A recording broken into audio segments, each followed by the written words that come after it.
Hello everyone. आज की video में हम फर्स्ट एंड सेकंड लॉ के बारे में डीपली जानेंगे कि फर्स्ट लॉ क्या होती है और सेकंड लॉ क्या होती है। ठीक है, तो फर्स्ट हम बात कर रहे हैं फर्स्ट लॉ की। ठीक है, न्यूटन की जो फर्स्ट लॉ है उसका एक्सप्लेनेशन क्या है, उससे हमें क्या पता चलता है, किसके बारे में पता चलता है, इस चीज़ को जानते हैं। ओके, तो स्टार्ट करते हैं। Explanation of Newton's first law. Newton's first law consists of three parts. ठीक है, जो न्यूटन की जो लॉ है, फर्स्ट लॉ है, वो क्या करती है, तीन पार्ट कंसिस्ट करती है। ठीक है, अब फर्स्ट पार्ट देखते हैं। फर्स्ट पार्ट में क्या है, without the application of an external force a body at rest continues to be at rest. This part is self evident. देखें, यहाँ पर क्या कह रहे हैं कि without the application of an external force a body at rest continues to be at rest. ठीक है, अगर कोई हम एक्सटर्नल फोर्स नहीं लगाते किसी बॉडी में, तो अगर वो रेस्ट में है तो रेस्ट में ही बनी रहेगी। ठीक है, रेस्ट में है तो रेस्ट में ही बनी रहेगी, अपनी स्टेट को चेंज नहीं कर सकती विदाउट एनी एक्सटर्नल फोर्स। ठीक है, ये क्या है, खुद में ही एक इविडेंट है। आपने अपनी डेली लाइफ में देखा होगा, कोई भी हमारे पास चीज़ है, ठीक है, नॉन लिविंग थिंग है या फिर लिविंग थिंग है, तो अगर वो जिस स्टेट में है उसमें बनी रहती है जब तक कि उसमें कोई एक्सटर्नल फोर्स ना लगाया जाए। चेयर या टेबल है, अगर रखी हुई है तो वो रखी हुई रहेंगी। ठीक है, वो अपने आप ही अपनी पोजीशन को चेंज नहीं कर सकती हैं। ठीक है, तो इसीलिए यहाँ पर क्या बोला है कि ये सेल्फ इविडेंट है। ठीक है, और ऐसा होता भी है, जो चीज़ जहाँ रखी हुई होती है वहीं रहती है।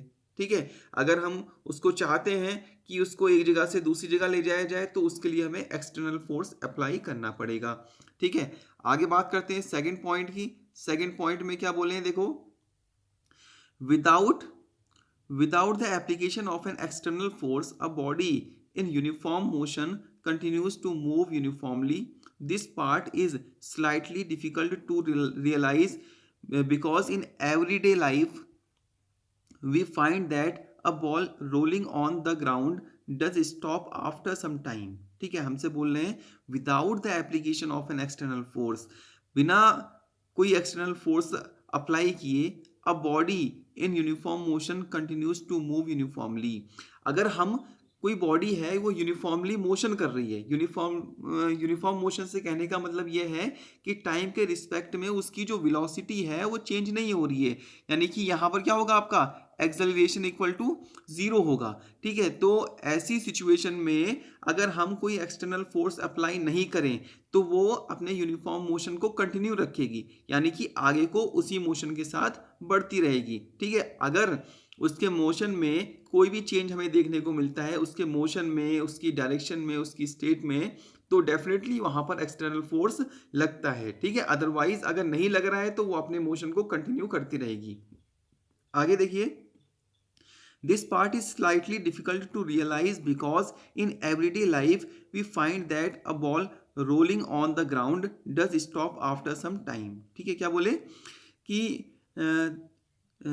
this part is slightly difficult to realize because in everyday life we find that a ball rolling on the ground does stop after some time. ठीक है, अब हम देखते हैं अपनी लाइफ में कोई यूनिफॉर्मली मोशन तो सब चीज़ करती नहीं है। जैसे हम अगर क्रिकेट की बॉल लें और हम उसको किसी ग्राउंड में फेंकें तो हम देखते हैं कि वो ऑटोमेटिक कुछ दूर जाके रुक जाती है। ठीक है, तो इससे क्या पता चलता है, इससे ये पता चलता है कि वहां पर डेफिनेटली एक एक्सटर्नल फोर्स काम करने लग जा रहा है बॉल के ऊपर। अब वो फोर्स कौन सा है, वो फोर्स है आपका फ्रिक्शनल फोर्स। ठीक है, फ्रिक्शनल फोर्स है जिसकी वजह से बॉल ऑटोमेटिक रुक जा रही है। ठीक है, अब फ्रिक्शनल फोर्स क्या है, फ्रिक्शनल फोर्स आपका दो सरफेस के बीच लगने वाला फोर्स है। ठीक है, ये क्या कर लगता है, जो हमने अप्लाई फोर्स किया है अगर वो आगे की ओर को है तो जो फ्रिक्शनल फोर्स है वो अपोजिट डायरेक्शन में लगता है उतना ही। ठीक है, जिस वजह से ऑब्जेक्ट रुक जाता है कुछ दूर जाकर। तो विदाउट एनी एक्सटर्नल फोर्स कोई भी अगर ऑब्जेक्ट है वो मोशन कर रहा है, यूनिफॉर्म मोशन कर रहा है, तो वो यूनिफॉर्म मोशन करते रहेगा, यानी अपने मोशन को कंटिन्यू रखेगा। अगर वहां पर कोई एक्सटर्नल फोर्स लग रहा है तो इट मीन्स दैट वो उसके मोशन में चेंज आ जाएगा। ठीक है, वो मोशन से रेस्ट में भी आ सकती है, उसकी जो स्पीड या वेलोसिटी है वो बढ़ भी सकती है या घट भी सकती है। ठीक है, ये चीज़ होती है। इसके बाद देखें थर्ड पार्ट क्या है इसका। Without the application of an external force a body can not change its direction of motion. ठीक है, इसको समझना है बहुत ज़्यादा। Without the application of an external force a body can not change the its direction of motion, यानी इसका कहने का मतलब यह है कि अगर हम कोई एक्सटर्नल फोर्स नहीं लगा रहे हैं, सपोज दैट हम मोशन कर रहे हैं, हम गाड़ी में बैठे हुए हैं, ठीक है, हम अगर कोई एक्सटर्नल फोर्स नहीं लगा रहे हैं तो ऐसी सिचुएशन में क्या होगा, हम अपनी गाड़ी को मोड़ नहीं सकते हैं। ठीक है, गाड़ी को मोड़ना है, ठीक है, तो हमें क्या करना पड़ेगा, हमें गाड़ी को घुमाना पड़ेगा। ठीक है, कैसे घुमाएंगे, उसका जो स्टीयरिंग है उसको उसकी हेल्प से हम अपनी गाड़ी को घुमा लेंगे। तो स्टीयरिंग का घुमाना मतलब एक्सटर्नल फोर्स अप्लाई करना। ठीक है, अगर हम स्टीयरिंग नहीं घुमा रहे हैं इट मीन्स दैट हमने कोई भी एक्सटर्नल फोर्स अप्लाई नहीं किया है, और कोई भी डायरेक्शन जो है without any external force change नहीं की जा सकती। ठीक है, डायरेक्शन को चेंज करने के लिए क्या जरूरी होता है, आपका फोर्स जरूरी होता है। बिना फोर्स के आप जो है डायरेक्शन चेंज नहीं कर सकते हैं किसी भी ऑब्जेक्ट की। ठीक है, तो समझ में आया ये। आगे देखते हैं, that is it continues to move along the same straight line. For example to turn a car moving over a straight road, we have to apply the force on the steering wheel of the car. Similarly, a bike cannot change its straight line path on its own. ठीक है, commonly motion करते वक्त, ठीक है, गाड़ी में बैठे हों या फिर बाइक चला रहे हों, तो मोड़ तो रोड में होते ही हैं। ठीक है, अब जहां पर मोड़ होंगे वहां पर हमें गाड़ी को भी मोड़ना पड़ेगा। ठीक है, गाड़ी को हम किसकी हेल्प से मोड़ेंगे, आपका स्टीयरिंग की हेल्प से मोड़ेंगे। ठीक है, तो उसके जो पहिए हैं वो ऑटोमेटिक ही मुड़ जाएंगे, जिसकी वजह से हमारी डायरेक्शन चेंज हो जाएगी। तो ऐसी सिचुएशन में पहिए मुड़ रहे हैं स्टीयरिंग घुमाने की वजह से, और स्टीयरिंग घुमाना मतलब हमने एक एक्सटर्नल फोर्स दिया। ठीक है, हमने एक एक्सटर्नल फोर्स लगाया जिसकी वजह से उसकी डायरेक्शन चेंज हो गई। ठीक है, आगे बात करते हैं हम। It should be clearly understood that the state of rest और uniform linear motion both imply zero acceleration. ठीक है, हमसे क्या बोल रहे हैं कि ऐसी सिचुएशन में अगर हम यूनिफॉर्म मोशन कर रहे हैं, ठीक है, तो ऐसी सिचुएशन में जो एक्सेलरेशन होता है एक्सेलरेशन जीरो हो जाता है। ओके, इस तरह से हम फर्स्ट लॉ को दोबारा से एक्सप्लेन कर सकते हैं इन तीनों पार्ट्स की हेल्प से। देखें क्या है आपका, if the net external force on a body is zero, it's acceleration is zero. Acceleration can be non-zero if there is a net external force on the body. हमसे बोले हैं कि अगर net external force के किसी body में लगने वाला जीरो है तो ऐसी सिचुएशन में जो एक्सेलरेशन है वो भी क्या होगा, जीरो। कहने का मतलब ये है कि अगर F फोर्स जो लग रहा है एक्सटर्नल फोर्स वो जीरो है तो ऐसी सिचुएशन में जो एक्सेलरेशन होगा वो भी क्या होगा, जीरो होगा। ठीक है, अगर जो A है वो does not equal to zero, यानी कि ए की कुछ ना कुछ वैल्यू है, तो ऐसी सिचुएशन में जो फोर्स है उसकी भी वैल्यू क्या होगी, नॉन जीरो, यानी कि उस पर भी कोई एक्सटर्नल फोर्स लग रहा होगा। ठीक है, दोनों चीज को समझना है। अगर एफ जीरो होगा तो ए भी जीरो होगा। ठीक है, अगर ए नॉन जीरो है यानी ए की कुछ ना कुछ वैल्यू है, इट मीन्स दैट उस पर जो लगने वाला फोर्स है वो भी नॉन जीरो होगा, उसकी भी कुछ ना कुछ वैल्यू डेफिनेटली होगी। तो ये क्या था आपका, ये थी आपकी फर्स्ट लॉ।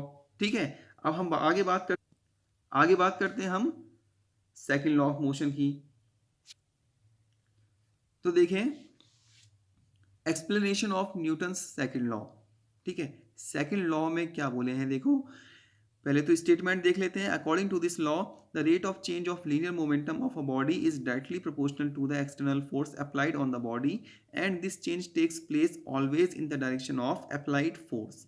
ठीक है, हमसे बोले कि अगर किसी बॉडी के कोई मूविंग बॉडी है हमारे पास और उसके मोमेंटम में जो चेंज हो रहा है, ठीक है, विथ रिस्पेक्ट टू टाइम, अगर किसी बॉडी के लीनियर मोमेंटम में टाइम के साथ साथ चेंज हो रहा है, इट मीन्स दैट उस पर लगने वाला जो एक्सटर्नल फोर्स है वो क्या है आपका, उसके अकॉर्डिंग चेंज होगा, ठीक है। यानी हम सीधे सीधे बोल सकते हैं the rate of change of linear momentum with respect to time is directly proportional to the applied external force, ठीक है। यानी कि जो लीनियर मोमेंटम में चेंज हो रहा है उसका जो रेट है वो डायरेक्टली प्रोपोर्शनल होता है एफ के, ठीक है। आगे देखेंगे, let us consider a body of mass m moving with velocity v, then the linear momentum of the body is p equal to mass into velocity, that is m is the mass and v is the velocity, so p equal to mv, ठीक है।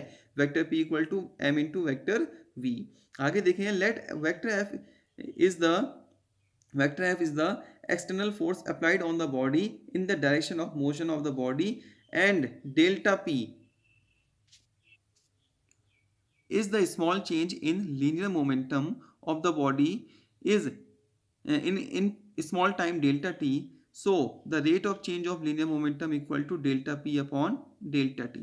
हमसे बोले कि अगर F क्या है आपका applied external force है और जो डेल्टा P है वो क्या है लीनियर मोमेंटम में स्मॉल टाइम इंटरवल यानी डेल्टा T टाइम में लीनियर मोमेंटम में जो चेंज है वो क्या है, कितना है, डेल्टा P है, तब ऐसी सिचुएशन में rate of change of linear momentum कितना हो जाएगा आपका delta P upon delta T, ठीक है।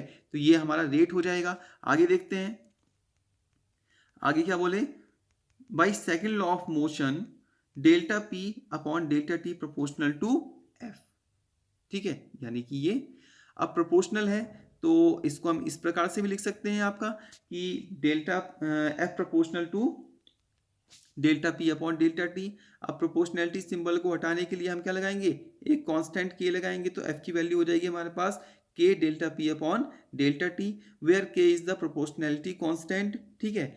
अगर if delta T tends to zero, अगर डेल्टा टी की वैल्यू जो है बहुत ही ज़्यादा छोटी है यानी कि जीरो के बहुत ही ज़्यादा करीब है, तब ऐसी सिचुएशन में delta P upon delta T को हम क्या लिख सकते हैं, D P upon D T, यानी डिफ्रेंशिएशन के फॉर्म में लिख सकते हैं इसको। तो D P upon D T लिख दिया, तो एफ इक्वल टू आ गया हमारे पास K D P upon D T. अब पी की वैल्यू क्या थी, पहले हमने निकाली थी P equal to M V होता है, तो हमने पी की जगह पर एम वी रख दिया, ठीक है। तो एफ इक्वल टू कितना हो गया, K D T in D D T of M V. आगे देखते हैं, तो एफ इक्वल टू हमारे पास कितना आया, एफ इक्वल टू आ गया हमारे पास के m into d v upon D T. अब हम बहुत अच्छे से जानते हैं rate of change of velocity is called acceleration, तो d v upon D t जो ये आया था इसकी जगह पर हम ए रख देंगे, तो फॉर्मूला हमारे पास हो जाएगा F equal to K into M A, where a is the acceleration of the body. The proportionality constant k depends on the units adopted for measuring the force. ये जो proportionality constant k है, ठीक है, इसकी जो value होती है unity होती है, ठीक है। किसी भी कोई भी हम अप्लाइड फोर्स, कोई भी हम फोर्स अप्लाई कर रहे हैं किसी भी बॉडी में, तो उसके लिए ये माना जाता है कि जो प्रोपोर्शनैलिटी कांस्टेंट के है ये इसकी वैल्यू लगभग यूनिट के बराबर होगी। तो हमने के की जगह पर 1 रख दिया, तो फाइनली हमारे पास फॉर्मूला क्या आ गया, F equal to M A. तो यहाँ से हम इसको दोबारा से डिफाइन कर सकते हैं कि the applied external force is equal to the product of the mass of the body and the acceleration of the body. Okay, तो आज हमने देखा कि फर्स्ट लॉ और सेकेंड लॉ क्या है, ठीक है, इसके बारे में डीपली समझने की कोशिश की। आई होप कि आपको समझ में आया होगा। अगर कहीं पर आपको डाउट है या फिर कुछ भी ऐसी प्रॉब्लम्स आती हैं तो आप मुझसे कांटेक्ट कर सकते हैं। Okay, that's all for today, thank you so much.